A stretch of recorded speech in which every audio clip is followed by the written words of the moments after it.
Have you ever had a moment that made your skin crawl? A shadow where there shouldn't be one? A whisper in an empty room, or something you simply can't explain? If so, we want to hear from you. Here at the Haunted UK podcast, we're always on the lookout for spine-tingling stories to feature in our end-of-season listener episodes and our short haunt series. Whether it's a chilling encounter, a mysterious experience, or something that's haunted you for years, we want your tale. Send your story to contact us at hauntedukpodcast.com. And don't forget to follow us on social media. Facebook, X at hauntedukpod, TikTok and Instagram at hauntedukpodcast, or visit our website www.hauntedukpodcast.com.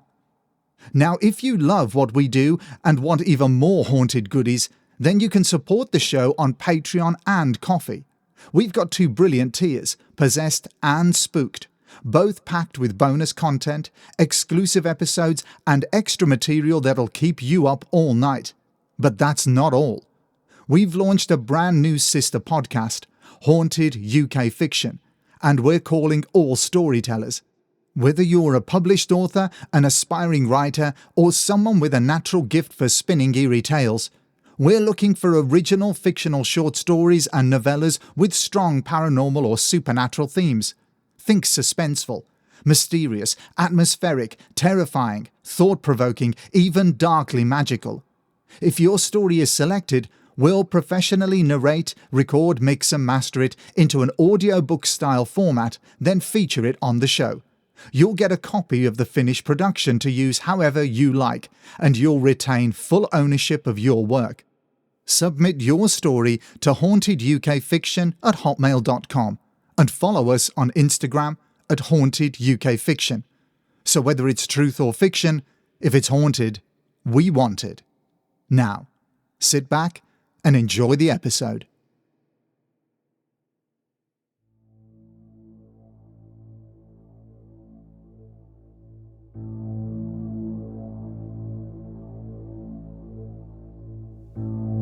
It was during the roofing renovations that Jim and his team made a mysterious discovery. After removing a section of tiles and brickwork near one of the chimney stacks, they found a small doorway. What was a doorway doing hidden underneath the bricks and roof tiles? What was it for? Who'd put it there? After opening it up, Jim went inside with a torch and found a small staircase which led down into a room. This room was quite large, and in one of the walls, a framework still existed for a door, which told Jim that this could have been some type of attic space. The door had been removed and bricked up, leaving only the frame behind as the only visible indication that something had been there. From inside the house, there was nothing to suggest that the room even existed. So why was it there?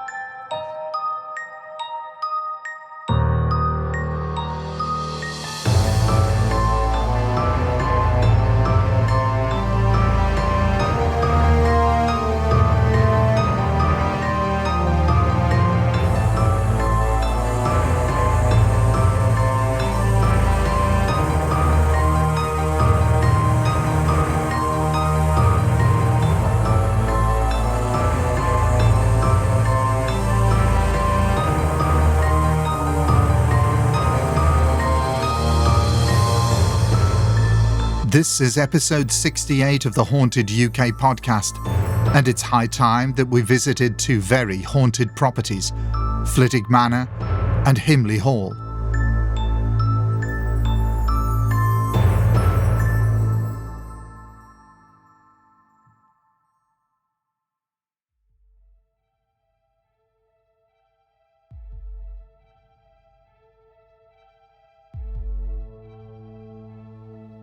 In the UK, you'll find many manor houses and stately homes scattered all over the place. Some are in the hands of organisations such as English Heritage or the National Trust, who take care of these beautiful and historic properties, opening them up to the public and giving us the chance to wander around these once powerful and influential homes.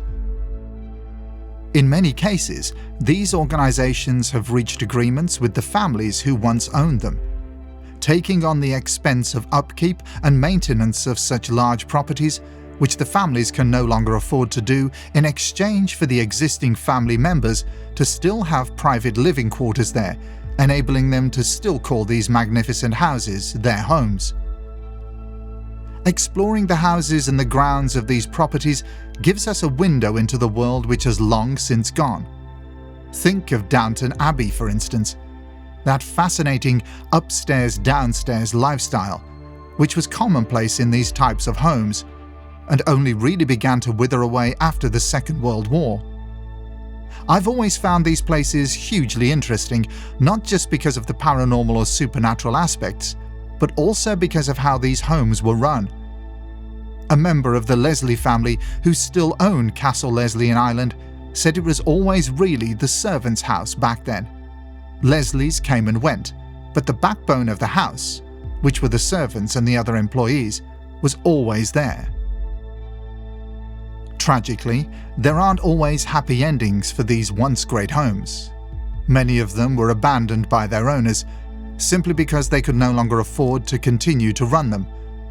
Slowly but surely, they would suffer from neglect, vandalism, and become dilapidated and unsafe. But others would be given new leases of life. Large hotel chains began buying up these properties and converting them into spas, luxury restaurants, and hotels, where the paying public can get a glimpse of life in an amazing historical house. But renovating these homes to enable them to become places of leisure, luxury, and excess doesn't take away their history. Nothing can do that, and in many cases, their history still lives on, in the form of the paranormal and supernatural. Nestled in the Bedfordshire countryside is one such house. Flitwick Manor was built in 1632 by Edward Blowfield, who imagined a grand house in the Georgian style. He only managed to enjoy the splendour of his home for around 30 years when he passed away, leaving it to his wife Jane. The manor changed hands a number of times over the next 126 years or so, sometimes by way of inheritance, others by marriage, until it finally found its way into the Brooks family in 1789. George Brooks was a prominent banker and barrister who was based in London, and even though he'd married Anne Fisher, who was the owner of Flitwick Manor at the time, he had no real appetite for country life and continued to live in the capital. So it was decided to let the manor out to tenants until 1816. By this time, a number of significant changes had been made to the house by its long-standing tenant, Robert Trevor. Brooks and Trevor agreed to split the costs of the renovations, but it wouldn't be long until Flitwick would have a member of the Brooks family living in it and passing it on through the generations. George's son John Thomas Brooks was gifted the manor when he married in 1816, and more improvements were to come. As well as the house, the grounds saw huge amounts of landscaping, transforming the land around the manor into a truly beautiful environment. John thoroughly enjoyed the gardens and kept diaries describing the improvements, as well as the maturing of its stunning landscape. But the family also experienced tragedy, when in 1848, John's only daughter, Mary Ann Brooks, died unexpectedly at only 26 years old. The house continued to pass down through the family until in 1934 Catherine Mary Frances Brooks passed away aged 81. With no official heirs to take the house on, it was passed on to her cousin, Robert Lyle, and then on to John Lyle after Robert's death in 1948. By 1953, Flitwick Manor was put on the market and was in the hands of private ownership until it was sold and turned into a restaurant in 1984, then a hotel in 1986. It was then sold again in 1990, becoming a hotel operated by the Menzies Group first, but then taken over by Best Western a few years later, which it still is today. It was awarded a Grade II listing in 1961, And although there doesn't seem to be any records of violent deaths or horrific torture like you'd find in the history of many castles, Flitwick Manor has a surprising reputation for paranormal phenomena. There's a long-standing belief among paranormal investigators and ghost hunters which suggests that making modifications or renovations to an old property can awaken things which have remained dormant for decades, even hundreds of years. This is seemingly what happened in the mid-90s, after the building was taken over by the Menzies Group. To fully embrace the look that was needed for the hotel, a series of large-scale renovations began. This not only affected the inside of the building, but also the exterior, as large sections of the roof needed desperate repairs, and because the whole house had tilted slightly, large supporting rods were required to be fitted to literally hold the building together. It was builder Jim Sparks who was in charge of the project, and soon the house was surrounded by a web of scaffolding, with workers beginning to strip the tiles from the roof and drilling holes for the external supporting rods. The work inside was completed quite quickly and without incident, and this allowed the owners to open the hotel for business while the external work took place. The noise was fairly contained throughout the day, and the work never went on too late so as not to disturb the customers. Hotel manager Sonia Banks had been there for quite a while, and so had receptionist Lydia Dawson. Both women had a firm grasp on the hotel business, had experience, knowledge of how to treat customers, and above all, knew the hotel like the back of their hands. Or so they thought. It was during the roofing renovations that Jim and his team made a mysterious discovery. After removing a section of tiles and brickwork near one of the chimney stacks, they found a small doorway. What was a doorway doing hidden underneath the bricks and roof tiles? What was it for? Who'd put it there? After opening it up, Jim went inside with a torch and found a small staircase which led down into a room. This room was quite large, and in one of the walls a framework still existed for a door, which told Jim that this could have been some type of attic space. The door had been removed and bricked up, leaving only the frame behind as the only indication that something had been there. From inside the house, there was no visible evidence to suggest that the room even existed. So why was it there? Within the first 48 hours of the room being discovered and opened up, hotel staff noticed a change in the atmosphere of the hotel. Something that they couldn't quite put their fingers on, but definitely something that they'd never felt before. The staff had no reason to believe that the house was haunted, as the last family members had left way back in the 50s, and they'd had no contact with them at all.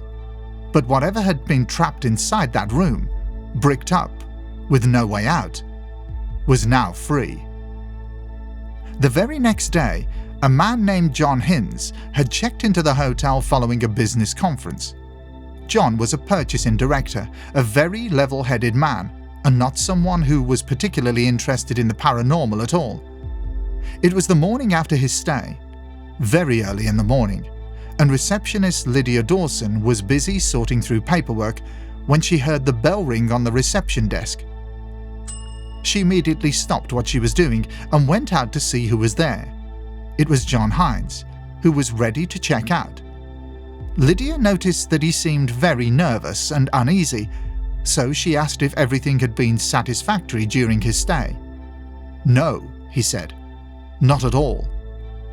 Surprised, Lydia asked what had been the problem, and was shocked to say the least by his reply. John said that during the night, he'd had a visitor, that someone or something had been in his room with him. And he never wanted to stay in that room again. He paid his bill and left the hotel. So what happened that night to John Hinz? What caused him to flee the hotel in such a hurry, vowing never to stay there again? John said that as soon as he entered the room to get ready for bed, he felt a presence. He said that it was unmistakable, not something that he'd ever felt before, but was at a loss to explain what it was. John finally got into bed at around 1 a.m., hoping to shake the feeling and get some sleep. But just a few minutes after he'd turned the bedside light off, something felt like it had been dropped onto the foot of the bed. Immediately, John switched the light back on to see what was there. But there was nothing. Nervously, he switched the light back off and tried to go to sleep. John said that he managed to drift off, but it didn't last long. Again, the overwhelming feeling of someone being in the room with him caused him to become restless, and as he tried to push this to the back of his mind, he heard what sounded like the swishing of a dress moving around the room. John shot up and switched the bedside light on again, and there, sat at the foot of his bed, was the silhouette of what John felt was a young woman, staring out towards the window. He tried to communicate with it, asking who it was, and what was it doing in the room with him, but it never responded. It just ended up fading away into the dimly lit room.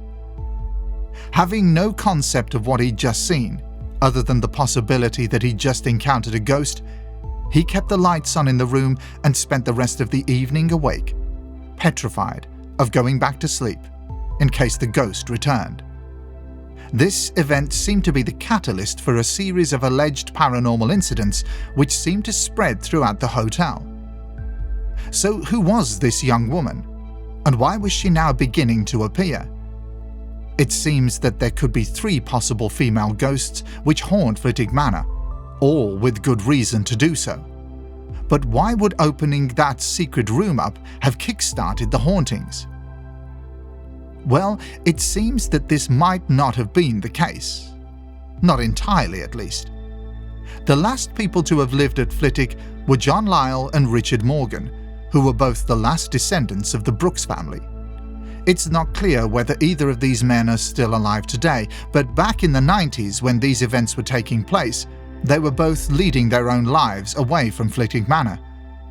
John Lisle owned a farm in Wiltshire. However, it's unknown where Richard Morgan lived. Yet both men have stated in the past that the house wasn't always a light and happy place. When John was a boy, rumours in the village would make their way back to the house. Stories of the haunting of Flitwick Manor. John even said that his own mother admitted to experiencing a number of strange and unexplained phenomena at Flitwick, such as someone or something which would knock on her bedroom door at night, and footsteps which seemed to walk the corridors of the house. But did the spirits who were responsible for these strange happenings calm down after the house was sold? It does seem that way, but not for long, as we've already heard. There are 2 events which can be pointed to which could possibly give some sort of explanation as to the identity of these ghosts. The first is the death of John and Mary Brooks' daughter, Mary Ann Brooks, as mentioned earlier in this episode. The family were devastated at her unexpected death, and her mother Mary never got over the loss. So could the young woman who was seen by John Hinds be the ghost of Mary Ann Brooks? Richard Morgan still has John Thomas Brooks' diaries, and one particular entry describes the moment that his daughter Mary passed away. "I sat by her dying bed watching her, with the most intense earnestness and misery, and at 7 o'clock her breathing, having gradually become weaker and weaker, she gently drew her last breath on earth." But getting back to the mystery room, who would have stayed there? Well, this brings us onto the possible identity of a second ghost, a housekeeper. Rooms such as the one discovered by builder Jim Sparks would have been the sleeping quarters for maids or housekeepers, and it is the story that involves a housekeeper which could shed light on why the paranormal events began to escalate at Flitwick. Around the time of John Thomas Brooks, his wife Mary and their daughter Mary Ann, a housekeeper was employed to help with the upkeep of the manor. This housekeeper was a stern elderly woman who was accused of trying to poison a visitor who was staying at Flitwick. She was immediately fired from her position and told to leave the property. The story goes that when she eventually died, her spirit returned to the room hidden away in the roof. By that time, the room had been bricked up and not used, so theoretically, her spirit was trapped inside, until the room was rediscovered and opened back up. Maybe the release of her spirit enabled the young Mary Ann to wander the house, as well as her mother. The spirit of the stern housekeeper has been seen and felt by many people, but they may be confusing her with the ghost of Mary Brooks. It seems as if they didn't approve of the renovations which took place at the manor, and that they also prefer a quiet atmosphere, not a lot of loud noise or music. This can be difficult if the hotel hosts an event, for instance. On a number of occasions, the housekeeper or Mary Brooks have made their presence known, in a few different ways. It seems that they can flip between that of a full-body apparition and a poltergeist. During one event, a band had been hired to play, and as they went through their set, they all started to notice an old woman staring at them. It became quite uncomfortable, and at the end of the night, as the band were packing away, they asked about the identity of this woman, as it seemed obvious that she disliked the music. Diane Rance, who was the restaurant manager in 2002 when this event took place, listened to the description of the woman the band gave, and they matched exactly with other witnesses' accounts who'd encountered the spirit. Another incident which took place around the same time involved a disco. Guests were dancing and enjoying themselves when suddenly the electricity went off, plunging that room only into darkness. After around 10 minutes, the power came back on and the party continued, but as the guests continued to dance and drink, the staff knew only too well who was behind the power outage. One of these spirits was also seen by the whole family, who were the first owners of Flitwick when it became a hotel back in 1986. They'd gathered in the morning room for Christmas dinner when all of them saw an elderly lady dressed in Victorian-type clothing appear through the wall, walk across the room as if nobody was there, and disappear into the opposite wall. All of the witnesses said that apart from a slight shimmering type light that had surrounded her, she was as solid as any real person. So again, it seems there had been activity before the room was opened. But was it the unleashing of the housekeeper's spirit that kicked things up a notch? Whilst Diane actually hadn't seen the ghosts of these women, she definitely had strange experiences in the hotel. One particular incident occurred in the kitchen where Diane was working. A clock dropped from the wall and hit the ground, causing her to jump. Then almost immediately after that, a number of saucepan lids flung themselves from a cupboard, making a loud clattering noise as they hit the solid floor. Other staff have also had frightening encounters with the ghosts of Flitwick Manor. Many of the staff have stayed at the hotel overnight at some time or another, even when the building is empty of customers. One of those was Chef Duncan Poyser, who had a room on the second floor. This is where a large concentration of incidents have occurred, suggesting that the second floor has some sort of significance in relation to the ghosts or ghost who haunt the manor. Duncan had finished in the kitchen for the night and made his way up to his room. It was around 1 a.m. when Duncan finally got into bed, and as he began to drift off, he tried to turn over, but found that he couldn't move his legs. He said that it felt like someone was sitting on them. He tried for a second time. Oh my God, what? But he still couldn't move. Looking down toward the end of the bed, fully expecting to see someone sat there, there was no one there. It was only when he tried for a third time that he said the weight seemed to disappear and he was free. Duncan has never forgotten the experience and still maintains that it was of a paranormal nature. It was only a short time after this that a member of another band would witness the ghost firsthand. Whilst playing at a wedding reception at the hotel, a keyboard player spotted what he said was an old woman wearing clothes which didn't fit in at all with the current era. He said he watched in complete disbelief as the woman walked straight through the French windows. As with other witnesses, his description of the woman was chillingly similar to what had been seen on a number of other occasions. As well as Duncan Poyser, hotel manager Sonia Banks also had a very eerie experience at Flitwick. As with Duncan, she was alone at the hotel and had opted to stay overnight. After locking up, Sonia went up to room 8 for the night and began to get ready for bed. As she was getting changed, The silence of Flitwick was broken by the sound of very loud footsteps. But these weren't coming from the corridor outside her room. These were coming from the floor above. Sonia continued to listen and heard the footsteps stop, then a door being slammed. Whoever or whatever was making those noises, it was in the same location as the room which had been recently rediscovered, the housekeeper's alleged room. Sonia admitted that she was quite shocked by this incident, mainly because she knew she was the only person in the hotel that night.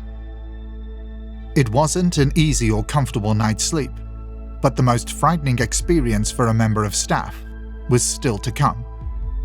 Receptionist Lydia Dawson took her turn to stay over at the hotel one night, and as with Duncan Poyser and Sonia Banks, she was the only person in the building. Now, it's quite possible to think that after two people who are close work colleagues to you have had quite chilling experiences, and, on top of that, the disturbing night which John Hinds had, that you be a little apprehensive about staying overnight, alone, in that hotel. But maybe Lydia felt that surely nothing would happen to her. Maybe she thought that there was a completely reasonable and logical explanation for all of the sightings. After locking up the hotel and making sure everything was secure, Lydia made her way up to bed. Settling down, she switched off the light and began to drift off, and that's when the feelings of dread and being watched started. Unable to shake these unnerving feelings, she opened her eyes and peered into the darkness, and saw the solid figure of a woman, middle-aged, possibly older, standing at the foot of her bed. Lydia became incredibly upset and ran to the window to open the curtains to make sure it wasn't a trick of the light. But it wasn't. The woman was still there. So Lydia then ran for the door and into the empty corridor. She closed the door behind her and took a few seconds to try and compose herself, then went back inside. The ghost of the woman had gone, but strangely, all the lights in Lydia's room were now switched on. Lydia is 100% certain that the room was in darkness when she ran out. So who, or what, switched on those lights? Many paranormal investigation groups and ghost hunters have visited Flitwick Manor with varying degrees of success of encountering some type of paranormal activity. One group in particular conducted an overnight vigil on a cold night in January 2003. The group of 12 researchers decided to make one of the most active rooms in the hotel their base, Room 8, where hotel manager Sonia Banks had her experience. According to many staff members, this room is a favourite with one of the ghosts, so the team were hoping for some results, and they weren't disappointed. Throughout the night, orbs were captured on film. Creaking and banging noises were heard inside Room 8, as well as clear sighing noises. Room 8's door also opened of its own accord, but no one came through it. The group were told that only a few nights prior, a female guest had fled Room 8 after feeling the presence of someone or something sitting on her legs, just like hotel chef Duncan Poyser had experienced. 2 EMF meters also picked up on an extremely strong magnetic field in the corner of the room near the window, again, where several people have witnessed a ghost standing there, staring out of it. These readings continued for a short time, then stopped. But while they were going on, the whole group could feel a definite change in atmosphere, and then this was followed by an incident which shocked all of them. Something tried to grab a hold of a microphone which someone from the group was using to record the investigation.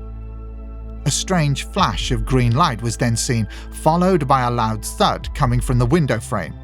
Then silence. The atmosphere lifted and the room returned to normal. Flitwick Manor remains one of the most haunted hotels in the UK, with sightings and encounters with the paranormal happening even today. But even though there were incidents before that hidden room was found, was it that discovery which gave Flitwick its reputation? When people stay at the hotel, are they already primed because of the strange hidden room which was found, firmly believing that whatever was in there is now wandering the rooms and corridors. Is it a story which has elevated Flitwick's haunted reputation? We now move from a manor house converted into a hotel to a stately home converted into an events venue and tea rooms. Himley Hall is located just inside Staffordshire, near to the historic town of Dudley and its castle. The land which Himley is built on has had a manor house there since the 1600s, and was the home of the Lords of Dudley after their main residence, Dudley Castle, was partially demolished during the English Civil War. In the mid-1700s, Lord of Dudley John Ward decided to embark on a series of huge changes to Himley Manor, its grounds, its church, and Himley village itself. The manor was completely demolished, replaced with a beautiful Palladian mansion which still stands today. Ward also demolished the church, but relocated it and rebuilt it, then set about completely uprooting Himley village and moving it away from the site of the newly built mansion. However, John Ward wouldn't live long enough to see the products of his labour. He died in 1774, and Himley was passed down to his son, John Ward Jr. John Jr. had the same vigour as his father and wanted the whole project finished off, imagining the newly completed house surrounded by stunning grounds with a large lake. This was to be no small task, as the parkland consisted of around 180 acres, so John Jr. sought out the services of one man who he knew could make his visions a reality, Lancelot Capability Brown. Brown's CV is nothing short of spectacular. Amongst the many properties which have benefited from his work are Warwick Castle, Croom Court, Highclere Castle, the home of TV's Downton Abbey, Harewood House, and even Blenheim Palace. Capability Brown delivered on all of John Ward Jr.'s ideas and demands, completely re-landscaping the grounds and installing the lake which Ward Jr. wanted. This lake is fed by a series of smaller pools which can also still be seen and enjoyed today. The family lived and entertained at the house for around 50 years until, in the 1830s, they decided that Himley was too close to the Black Country and moved out to another one of their properties, Whitley Court in Worcestershire. The house remained in their possession until 1947, when it was sold off to the National Coal Board. Himley Hall has had many famous visitors throughout its life, most notably Edward VIII and Wallace Simpson. Edward had been made king on the 20th of January 1936 when his father King George V died. Edward's reign as king would only last 326 days due to his refusal to break off his relationship with his current partner, Wallace Simpson. Wallace was an American who had already divorced once and was in the process of divorcing for a second time. This caused a problem for Edward, whose proposed marriage to Simpson was blocked by the UK government on the grounds that it would be politically and socially unacceptable. Edward decided to give up his reign and abdicate, forcing his brother George to become king on the 11th of December 1936. It was at Himley Hall that Edward and Mrs. Simpson would spend their final weekend before Edward abdicated. But what about ghosts at Himley? Just as with Flitwick Manor, Himley doesn't have many, but the ones it does have can be very active indeed. Himley Hall and its grounds have seen a lot of history over the years. In particular, it was the campgrounds for King Charles I and his army while they were on their way to the Battle of Naseby, which King Charles lost incidentally. It was also while he was camped at Himley's grounds that the story of one of the ghosts began. They were only stationed there for one day and night, but it seemed that some of the soldiers already knew their fate and decided there and then that they weren't going to accompany the king into battle. In a daring move, mutiny broke out, but this was very short-lived and quashed in no time. The ringleader was sought out and found, and his fate was sealed that very day. Acting as judge, jury, and executioner, the king ordered the soldier to be hung from a nearby tree until he was dead. He was then buried in the grounds. The ghost of this soldier has been seen by many witnesses, still wandering the grounds unable to settle in peace. The lake at Himley Hall is a popular fishing destination, and on some occasions, night fishing is granted to permit holders. It's some of these fishermen who have been startled by the appearance of this ghost. Many people have reported seeing a figure dressed in a cavalier-type outfit, silently drifting through the woodlands which border parts of the lake. The soldier is also said to wander across the B4176 road, which runs along the length of the main gates. Motorists have been left stunned seeing the ghost cross the road and walk straight through the fence and into the grounds of the house. But those woods also harbour something else very strange. A number of years ago, a couple were walking around the grounds of the house when they made their way into the woodland to the north. As they walked, they became aware of something following them. A shape, a dark human-like shape. The couple said that as it became aware of them noticing it following them, it took off and shot up into the canopy of the trees above. To this day, they have no idea what kind of creature they encountered. Himley Hall also has a Grey Lady, as do most haunted locations. This Grey Lady is said to haunt the pathways around the lake, eerily walking along, completely unaware of everything else around her. Inside the house, staff have reported seeing another Grey Lady type spirit, but this has been described more like a young servant girl. She's been seen many times, but only wandering around the corridors and rooms of the upper floors of the house. But there is another similar spirit who has been incredibly active over the years. She shares a very similar description to the young woman seen inside the house, and some believe that it's the same person. Similar age, similar long plain dress. This spirit has surprised and terrified so many innocent drivers by walking straight in front of their cars. Just like the cavalier, she has been seen crossing the road and heading towards the house. And the strange thing is that the exact position where she is seen disappearing through the fence used to be the location of a gate. But being from a different time, she wouldn't know that, and she wouldn't even realize that cars were about her, speeding past her on the road. She's thought to be a senior servant, but her reason for running across the road towards the house has never really been established.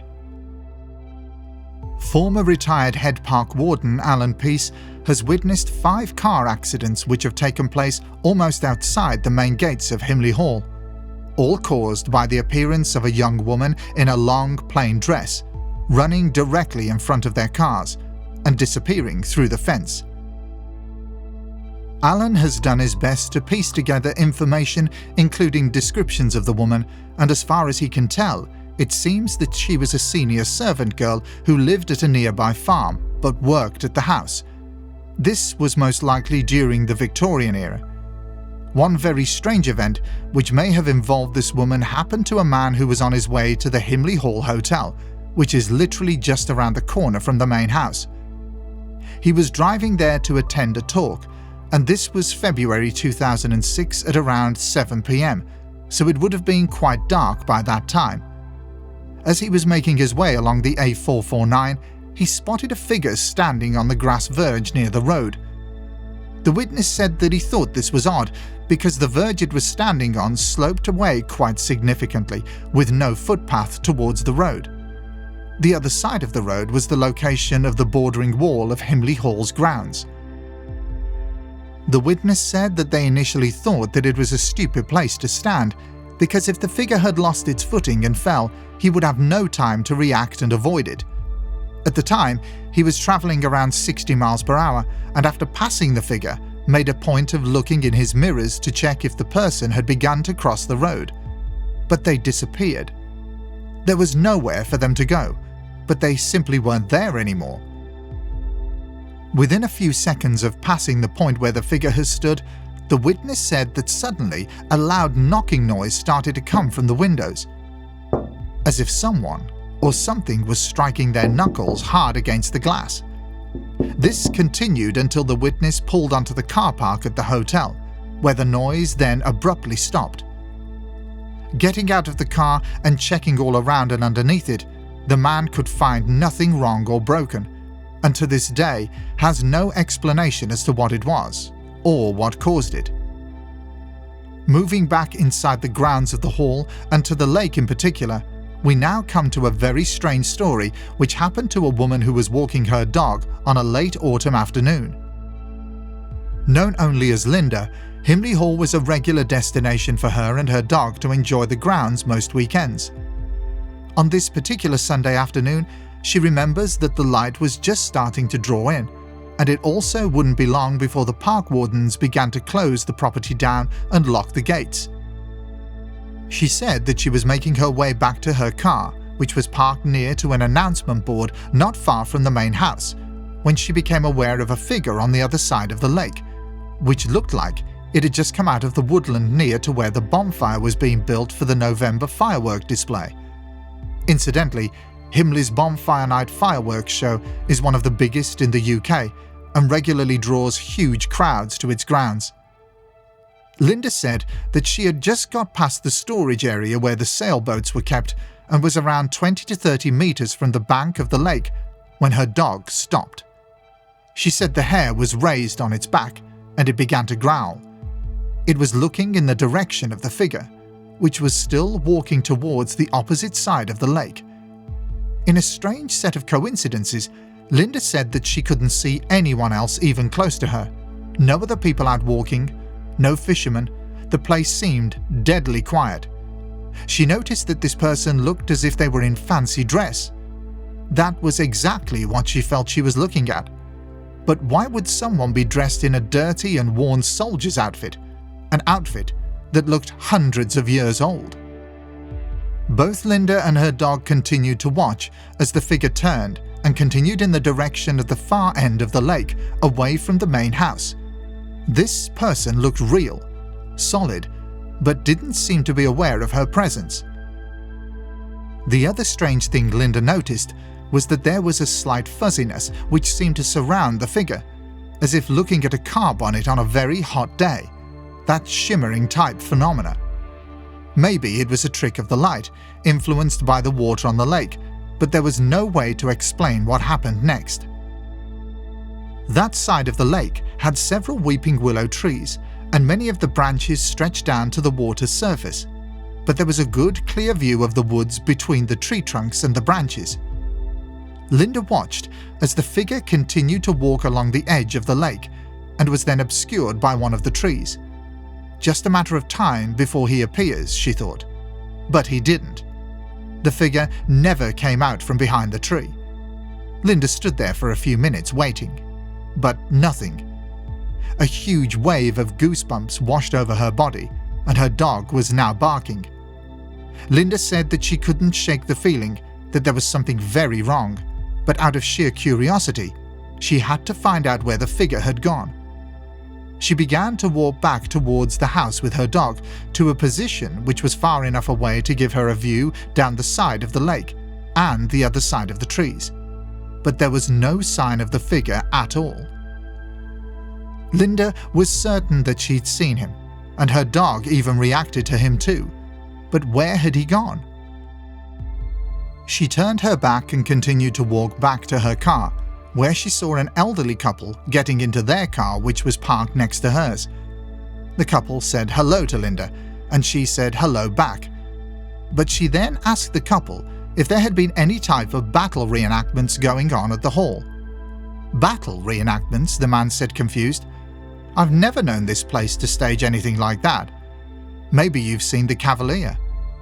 Linda was confused and asked what the man meant by the Cavalier.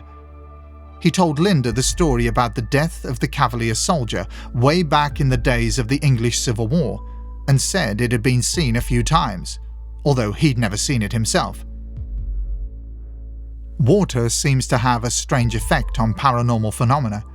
It's often said by investigators and ghost hunters that water can act as a barrier against apparitions, stopping them from crossing it, whilst others say that water can act as a fuel to help spirits manifest themselves. Whatever the case, we've heard many stories of strange sightings over water, and the next story tells of something that was not only out of the ordinary, but also quite disturbing. A local man who we'll call Tom was out walking and had a strange experience one very cold winter's morning. Walking alone, Tom had taken the pathway to the upper pools which fed the larger lake outside the main house. Further up that pathway is Baggeridge Country Park. After walking up to and around Baggeridge, he made his way back to Himley Hall and the lake, which had a stunning mist stretching out across most of its surface. Deciding to extend his walk, he started out on a lap of the lake, which would finish up with a drink at the cafe. Looking from the house down to the lake, Tom started from the right-hand side, which would take him past the weeping willows mentioned in the previous story. Also, as with Linda's encounter, Himley seemed very quiet on this particular day, but maybe that was down to the fact that this was a weekday and many people would be at work and children at school. But something seemed a little off. As Tom got to the small kissing gate near the far end of the lake, he said that a very odd thing happened. The mist which had settled on the water started to move towards him. Yes, there was a slight breeze in the air, but it should have been moving the mist towards the house, not in the opposite direction. As this mist started to swirl around him, it became very cold, and he felt at odds, confused, unsure of which direction to move in. His footing felt less sure, and then the whispers started. Describing them as being just about audible but not understandable, these whispers were beginning to make Tom nervous. Then as quickly as they started, they finished. The mist then seemed to move back over the lake and slowly clear up completely. Tom still has no idea what he experienced, whether it was paranormal or some sort of strange atmospheric weather condition caused by the water, the cold air, and the mist. But one thing is certain, nothing like that has ever happened to him since. As stated at the start of this episode, for me there is something magical about these homes, these huge houses, which have seen so much over the hundreds of years that they have been in existence. The stone they were built from, the land that was carved away to lay down their foundations, the work that was put into making their gardens and woodlands spectacular places of beauty. But underneath the veil of many of these houses lies something else, an alternate existence, where the past still seems to come to life, where the trees, which were planted hundreds of years ago, have seen the comings and goings of generations of families, and maybe even soaked up some of their memories. Many of these such places have incredible amounts of concentrated history centered around them, and it's not too long ago that many of these houses came to the end of their reign, with families unable to continue to afford the huge costs of running them. Then there's also the financial strain of paying the staff which help to keep these homes running, keeping them clean, tidy, the grounds tended to. The collapse of these powerful establishments, if that is the correct way to describe the families who owned these houses, really accelerated after the Second World War. The country was in turmoil, with huge amounts of destruction littering many cities, and all of this needed paying for. The way that these families earned their money was also changing. No longer was there a United Kingdom stronghold on the industries which benefited these once powerful families. The world was changing, and it would be forever different in the years that followed. As stated earlier, many of these houses were given up to charities such as the National Trust and English Heritage, in exchange for the remaining family members to still inhabit part of their once grand homes, and in many ways, I'm personally glad that they still have connections with these places. The roots of these families run deep, and the history which they and their houses still hold will always be fascinating, at least for me. I've been around many National Trust properties over the years and have enjoyed all of them, and I highly recommend that if you haven't wandered around the grand rooms of these houses, climbed the decadent staircases, stood in awe and wonder in their beautifully landscaped grounds, then you should do so, as soon as you can. Because as you make your way through the corridors, the opulent rooms, the silent libraries, the sculleries, the stables, perhaps pulling your smartphone out to take quick photos of portraits of generations of family members whose steps you are now treading in. Maybe ask yourself this: are they treading behind you? Because the next person who could encounter a ghost in a stately home could be you.